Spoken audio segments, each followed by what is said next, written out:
Episode 5, The Healing. Dr. Quinn is rocking this vest, and she should be because she has a very busy day ahead of her. Lauren throws out his back, and one of Moira's customers died right when he fainted cold right with his boots on. Nobody in town seems to know what an autopsy is, but they still bring the body to the hospital anyways. Well, he looks young and strong. Young men don't usually die like that. Oh, well, he went out happy.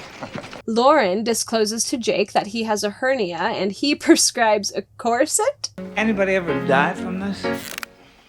Oh, Lou did back in '62. You'll be all right. Just as long as you wear this. Lauren, who is obviously having a crisis, decides to go over his affairs and discovers he actually owns Sully's homestead, which Dr. Mike happens to be renting. This won't be a problem. We have to put that aside for the C-plot. There's popular girl drama with Colleen, and I just don't get it. This is nothing against the actress herself, but that combo of the dress, the hair, and bonnet makes her look like the biggest dweeb I've ever seen. I thought you and Alice were friends. Used to be. Now all she cares about is hair bonnets. Oh no time for friends when I need to point at my weird-ass looking bonnet all day. I guess they do pay off because Colleen cannot get a partner for the three-legged race like all of the bonneted girls can. Oh my god, is she the only... She is the only one without a bonnet. Am I weird for not having a bonnet?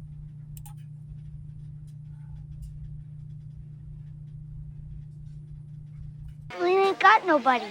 The Reverend, bless his heart, makes it so much worse for her.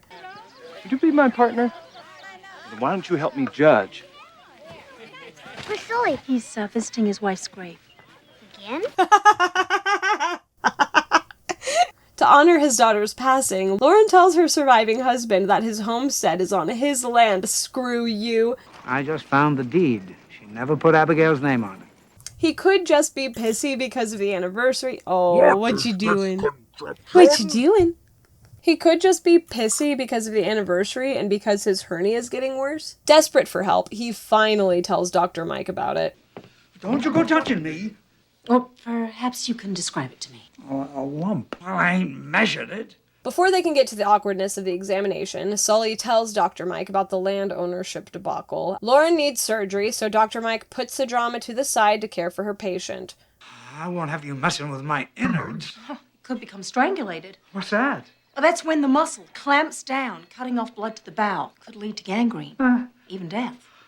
Her patient, Prissier, now refuses surgery and says, "Let's keep that drama, thank you very much. He's going to evict her." Get off my property! And that goes for you, too. Can't do that if you're dead, Lauren. God, that sounded so threatening. We get back to the autopsy. Did you find out what killed him? Other than, He had a bad heart. He might have died from any exertion. So Dr. Quinn is practicing Lauren's eventual surgery on it. Smart. Thrifty. Her and Sully argue over the ethics of this. You know, Cheyenne say that the dead carry their scars with them to the afterlife. When she brings up that maybe he should let his dead wife go. I believe it's the people who are left who carry the scars. Don't you think it's time that you put Abigail to rest? Why don't you just get back to that? Huh? You're good at cutting. What the hell? Understandably, he storms out. Colleen is having a rough time as well when the Bonnet Club talk about a party that she is so not invited to. We're all gonna dress up in costumes. What fun! I could be Pocahontas. Hey, Alice. Hey, Colleen. Wait, I didn't get an invitation. Dr. Quinn helps Colleen and all of us to say that Betsy... People who are popular when they're young, they often grow up to have very dull lives. I think her name is Betsy, has already peaked, and smart women like Colleen are the ones who end up making a difference in the future. Like who? Abraham Lincoln. Yeah. They shot him.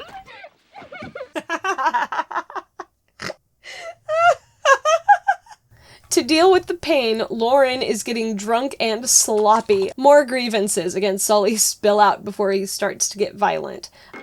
You took my daughter, my baby girl. Why'd you close your door to her? I loved her. You dare say that to me? Jump! Sully holds the thrashing Lauren in his big, strong arms as Lauren realizes his... Never mind, my fanfic came up. There we go. Lauren passes out, and Dr. Mike pulls a little sneaky by getting Olive's permission to operate, her being his only family. The townsfolk, ever excited for blood to be spilled, start placing bets on whether Lauren will survive the surgery or not. I'll take that bet. Horace, $2. Says Lauren cares. 3 on Dr. Mike. Chaos! Sully, Jake, Olive, and Colleen all assist with the operation. I'm not squeamish. Let the girl stay. She's assisting me as I did my father. This is the first of many for Colleen, whose interest in the medical field only grows throughout the show. Horace watches through the window to commentate. She's got him laid out there now. She's getting ready to cut. Oh, Lord. The second a cut is made, Olive is out, and Jake is looking pretty rough as well. Colleen, not even bothered. What's that soft yellow stuff? The subcutaneous layer. Fat. Creepy kid, I love it. Jake done fainted. And then there were 2. Finally, the cleric decides to cast some sort of protection spell, and Dr. Mike is finally able to push Lauren's bowels back in. Looks like he's still breathing. He's alive. Praise the Lord. All right, Hank.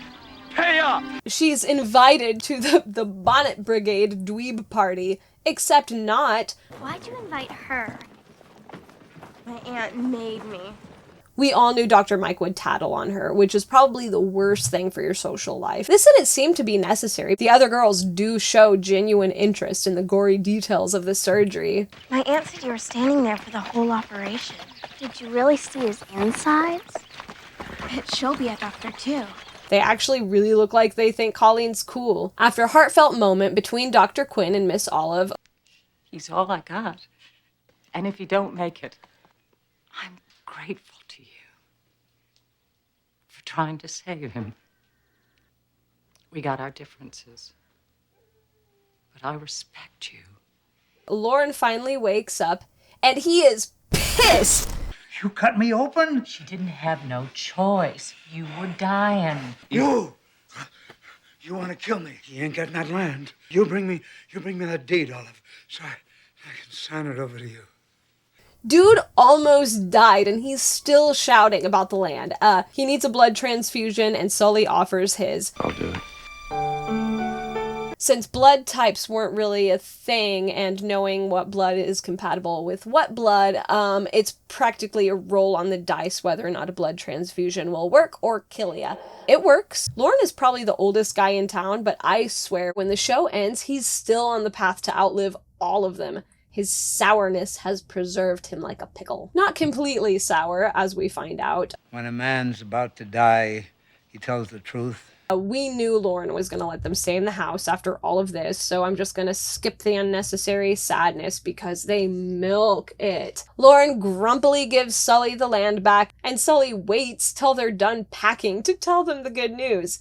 Nobody seems to mind, though. In the packing, we find a photo of a pretty rugged Sully and his dead wife, Abigail. Sully expresses the want to move on, and Dr. Mike invites him for supper.